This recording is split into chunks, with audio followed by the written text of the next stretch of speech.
Thank you so much for having me. My name is Michael Zembricki. I'm the New York State Director for the Republican Party and for President Donald Trump. Over the past 2 weeks, we've arranged about 3 massive events for him just in New York City. And I will tell you right now, like I was telling Chairman Hemperling over there, every single time President Trump is in New York City and in New York State, he is flipping votes. I am watching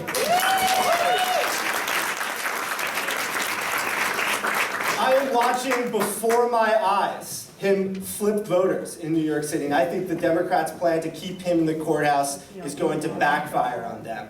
We have 7 targeted congressional seats in New York State. It's 1, 3, and 4, 17, 18, and 19, and 22. Okay, these seats will deliver the House Republican majority in 2024. I have severe ADHD, so I love to walk around, so I'm going to try to stay right here. But, one thing that I want to say is that we have 23 counties in New York. There are 23 counties in the United States of America that are going to decide who the next Speaker of the House is. And they are in New York State. They are counties that you wouldn't even guess. Tioga County. Who's from Tioga County here? Anybody? Not yet. Tomorrow. We have people that we want to get involved with this election. And what I wanted to talk about today, I thought about this all week, what I wanted to talk about was having a conversation. Okay, there are 2 conversations that I want you guys to start to have. Number 1, like I mentioned when I first got up here, sporadically, the election is in 6-7 months. It's not January anymore, it's not February, it's not March, it's not April. It's May. The election is in 6 months. It's time to start having the conversation. The races that we are going to be fighting in will be won and lost with swing voters in New York. Our Republicans will come out, because this is a turnout year. I'll never forget, I was Elise Stefanik's campaign manager for a year, but on her team for 4 years. And I asked her, do you think if President Trump is on the ballot in 2024, will people come out to vote for him? And she turned to me and she said, Mike, people will come from the hilltops to vote for Donald Trump. And that's right. But our swing voters are more important. We need to start having those conversations. And sometimes I act like a little bit of a spy myself, where I'll go to the gas station, and I'll start pumping my gas, and the guy next to me, I go, well, gas is pretty expensive right now, right? And then I start engaging him in a conversation and reminding them to vote. I just joined the YMCA, and I wish I could start a podcast in the sauna, because the most insane conversations happen in the sauna, but a lot of them right now are about illegal immigration and the price of goods and everything that we're spending. I just bought a house in Saratoga Springs. My interest rate is 7.5%. We need to fix that. We need to start having those conversations. So in the sauna, I'm talking, I asked this one guy who was talking about, he owns a small business in Saratoga Springs, he's getting hit with interest rates and inflation. And I'm like, who'd you vote for last election? He said, I didn't vote. There you are. There you go. Oh, well, I just sent you a link. So I got his number, I sent him a link, and I gave him a voter registration form. So print it out, please. Right? We need to start having those conversations right now, because the election is 6 months away. This is so important. Joe Pinion and I travel the state frequently, and we tag team at events, just like Julie Davenport's event over in Schenectady County. Let's give a round of applause for Julie Davenport and Supreme Court Justice, Mr. Davenport. One thing that Joe used to talk about when he was running for Senate was, if you've never made a call, make 15. If you've never knocked a door, knock 10. I thought about that all the time. And just saying it like that to someone. My mom, who was a hippie liberal Democrat her entire life, started making phone calls on her lunch break while she was working in the hospital. She's been an emergency room nurse in Staten Island. She'll tell you all the time that she's been an emergency room nurse. She's been through everything. But on her lunch break, she was going into the car and making phone calls, because we know what's important this year. And every single time we talk to a voter, we are winning. And in New York State, this might be one of the most critical things that I talk about today. So we have so much out-migration in this state that redistricting in 6 years from now will make every congressional district competitive. There won't be a non-competitive district in New York. It is so important that we lay the foundation right now for years to come. We are at the precipice of one of the greatest elections in modern American history. And what we do this year will last for eternity. It matters. Because the only, and when I took this job as state director, they said to me in the interview, they said, you know, Mike, this job is really important. And I was like, I know. This is my 5th round of interviews. They said, you know, if, God forbid, we don't win the White House and we don't win the Senate, the only thing standing in the way of complete Democratic control is New York State. So I want to thank you, everyone here, for doing everything that you did for those local elections in 2023. Before we give a round of applause, I just want to name a few of the notable races that we won. We flipped. We won the cities of Saratoga Springs, Utica, Troy, Little Falls, and District 13 in the Bronx.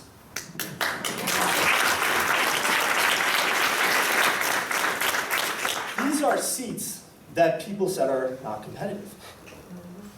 They haven't been Republican in 15 or 20 years. That's incredible. You know why we won? Because we ran on the issues. We beat them at their own game. Because Democrats are good at messaging. They have the whole media talking for them, speaking for them. But we beat them on the issues. And these are massive areas. We are setting the foundation for Republican victory this year. 23 counties will determine the House Representative Speaker, and that's in New York. Like I said, it's all hands on deck. When we call at 1 o'clock in the morning and we say, well, we have a Yorktown town supervisor special election tomorrow, and I just found out about it because they said that they need 10,000 more calls or we're going to lose, we talk, and you rally the troops, and we win. We won the town of Yorktown, and we held that critical seat in NYS 17. It's fantastic. The next thing I wanted to talk about is probably something that you may have heard me speak before if you've heard me speak, but it's about early vote. And one of the seats that we won, one of the critical seats that we won in 2023 was the District 13 race in the Bronx. We won that seat for the first time in like 25 years. Number one, Christy Marmorato put in the work. There's a beautiful report that I think Eyewitness News did for her, Channel 7 Eyewitness News, and she's sitting down with the reporter, and there's a map behind her, and the map is all highlighted. And the reporter asks, like, why is everything highlighted on that map? And she says, oh, well, that's every place that I personally visited on the campaign trail. And the reporter's like, the whole thing is highlighted. She's like, yeah, I went to every single place. We have candidates that put in the work, and they asked us to make a phone call, we should make a phone call. And we should help out. But what was critical in that race is that we won early vote. We won early vote in the Bronx. 53% to 37%. That's an insane amount. I got a text the next morning because I ran the Saratoga Springs flip. I got a text the next morning from Chairman Mike Rendino, and Mike Rendino said, Mike, put District 13 on your resume, because we couldn't have done it without early vote. And he sent me the numbers, and it's fantastic. If we start getting our people out to early vote, we will start to win. In 2022, we lost 16.78% of 4 of 4 Republican voters. Now the ADHD is going to kick in. Mr. Cameraman, is that okay? Perfect. What does that mean? A 4 of 4 Republican voter is a voter that comes out for the Republican Party every single election. They vote in the midterm, they vote in the presidential, they vote in the off year. And they vote for the Republican. We call them a high propensity, high affinity voter. These are voters that we rely on all the time to come out for us, and we don't spend a lot of money on them because we know they're coming out for us. We lost 16.78% of them in 2022, in a year where Lee Zeldin was overperforming and outperforming popular incumbents that were on the ballot like Elise Stefanik. 16.78% of reliable voters comes out to 147,000 voters. Reliable voters that we count on every single year. And the reason why we polled those people. We asked them, why did they not come out? They gave us 3 reasons. Long lines, weather, or other life circumstances. Now, I was on the race for Mazzy Pillip in NY03 in the special election against Tom Swazi. There is nothing more, there's nothing better as an example than that race. I will never, and this is what I say whenever I talk about early vote, I will never forget when the snow started and when the snow stopped. Because I was driving there around like 5:30. Am I still good on time? Perfect. ADHD's kicking in. I drove there. I got to the campaign office around 5 a.m. I'm driving on the Cross Island Expressway, and it's starting to rain. And the night before, they canceled schools. The teachers' union was able to cancel schools. Now, on Long Island, is there anyone here from Long Island? Please raise your hand. Are you guys from the club in Long Island? I'm Kathy, I've made calls with you. Yeah. You don't see each other because you're on the phone. I know, yeah, because we're on Zoom.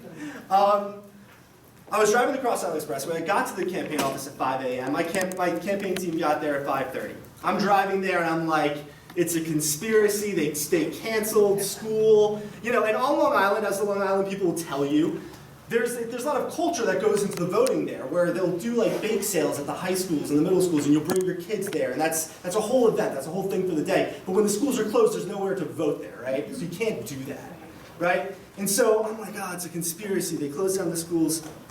The snow started at 7:38 in the morning, and it came down hard.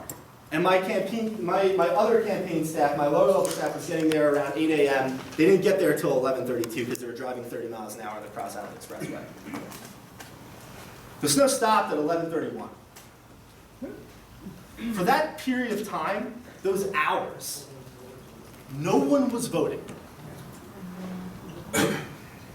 And so what issue does that cause? Well, when people get off of work and they want to go vote, guess what they see when they pull in?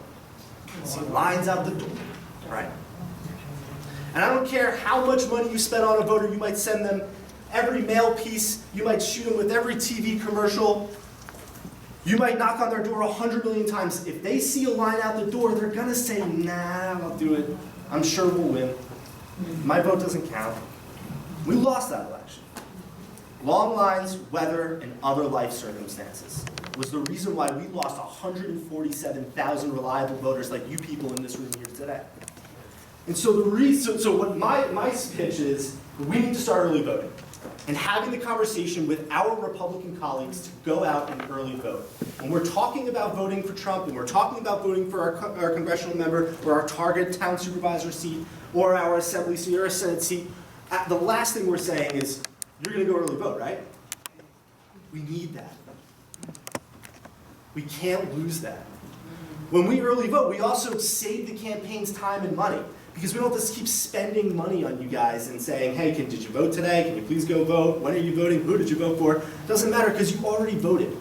So you're saving them time and resources, and we know who you are and why you voted. It's so important that we stick together as Republicans this year. And number one, have conversations with swing voters about this election, because we can win New York. Number two, to early vote. And so if we do that, we will win this state. I was put here for a reason. There's a lot of other state directors that aren't around anymore. I want to win this state. And President Trump wants to win this state.